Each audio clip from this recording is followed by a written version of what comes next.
Astăzi, copiii noștri iau parte la ateliere muzicale speciale.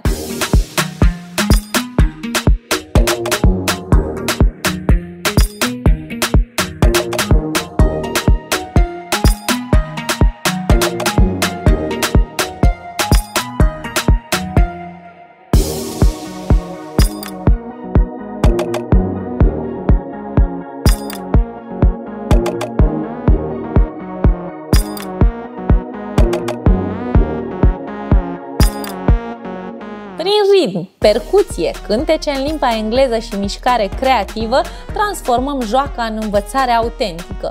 Copiii bat ritmul cu bucurie, își exersează auzul muzical, se mișcă liber pe muzică și învață expresii noi în limba engleză. Totul într-o atmosferă caldă, jucăușă și plină de energie pozitivă. Muzica devine limbajul prin care ne conectăm, învățăm și ne descoperim împreună. Astăzi, la Ingris Club and Art Beat Academy, trăim o experiență sonoră care ne atinge inima și simțurile.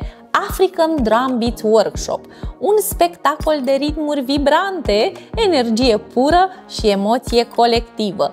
Fiecare bătaie de tobă spune o poveste despre bucurie și copilărie trăită cu intensitate, așa cum doar cei mici o pot simți și o pot exprima. Este o zi în care muzica nu doar se aude, ci se trăiește. Vă așteptăm cu inima deschisă să fiți și voi parte din povestea noastră, una în care muzica, zâmbetele și bucuria copilăriei scriu cele mai frumoase amintiri.